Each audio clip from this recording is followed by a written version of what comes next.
Welcome to HTM on the Line, the podcast that is for HTM by HTM. I'm your host, Bryant Hawkins Sr.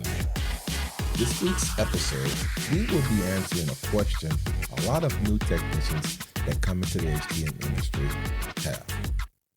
It's a very important question to answer. The hot topic question is, what is the difference between a biomedical engineer and a biomedical equipment technician? We know the most obvious difference is the education route. A BMed can obtain a certificate, join an apprenticeship program, or obtain an associate degree to enter the HTM industry. To be a biomedical engineer, you need to obtain at least a bachelor's degree.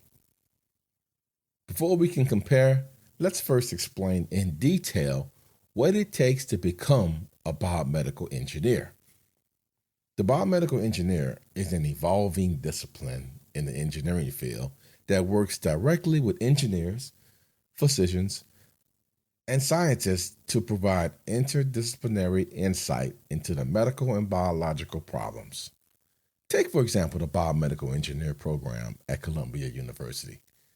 They prepare students to apply engineering and applied science to problems in biology, medicine, and the understanding of living systems and their behavior, and to develop biomedical devices. Modern engineering encompasses sophisticated approaches to measurement, data acquisition and analysis, simulation, and system identification. These approaches are useful in the study of individual cells, organs, entire organisms, and populations of organisms. That's an example of the education program for biomedical engineering. You also have biomedical engineering companies that leverage technology to create pharmaceutical drugs, surgical robots, microimplants, and other cutting-edge products designed to improve human health. Their employees focus on solving medical problems and promoting innovation in healthcare. Now, in the medical industry here, the role of a biomedical engineer includes designing biomedical equipment and devices to aid the recovery or improve the health of individuals. This can include internal devices such as stents or artificial organs, or external devices such as braces and supports. It can also include creating and adapting medical equipment.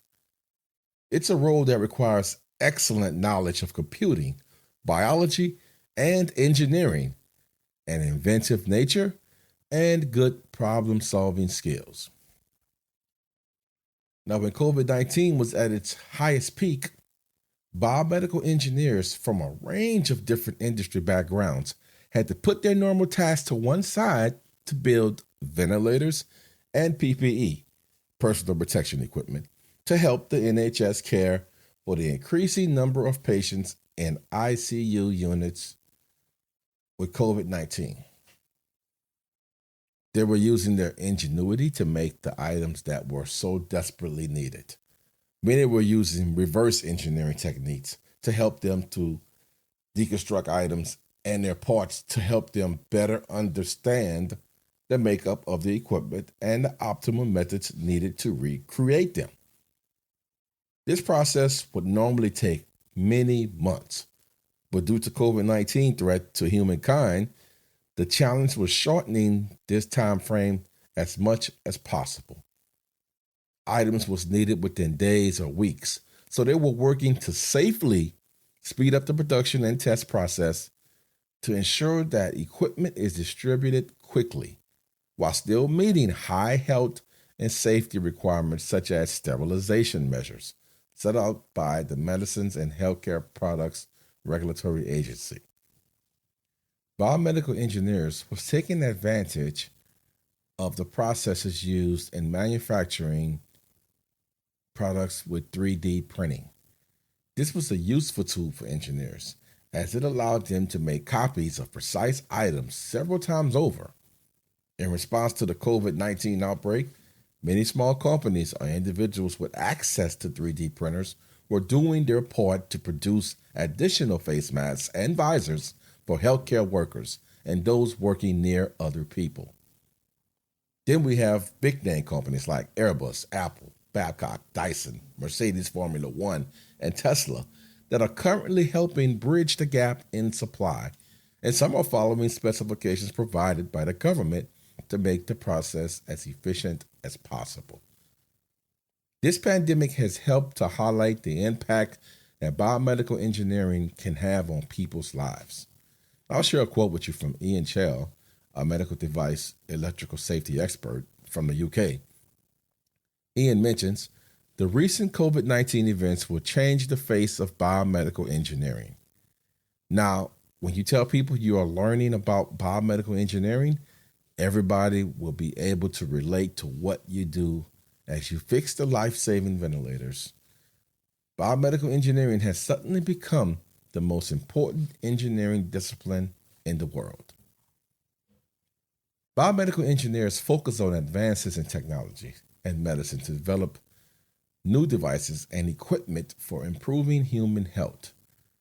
To simplify it, they will design or create software to run medical equipment or simulate computers to test new drug therapies. A biomedical engineer works in various industries, but I would just speak on biomedical engineers in a medical field in relation to biomedical equipment technicians. A biomedical equipment technician has some of the same training as a biomedical engineer, but their main responsibilities are to install and service medical equipment. On the other hand, a biomedical engineer often helps to design and manufacture the equipment that biomedical equipment technicians service. Biomedical engineers also have more advanced training, and they typically need a minimum of a bachelor's degree. They also collaborate with other scientists, engineers, and designers to create many of the protocols and specifications that dictate the biomedical equipment technician's job. Hopefully, this gives you some insight into the difference between a biomedical engineer and a biomedical equipment technician. As always, I must leave you with a quote. Scientists study the world as it is. Engineers create the world that has never been. Once again, share this podcast on all of your social media platforms. And until next time, be safe out there.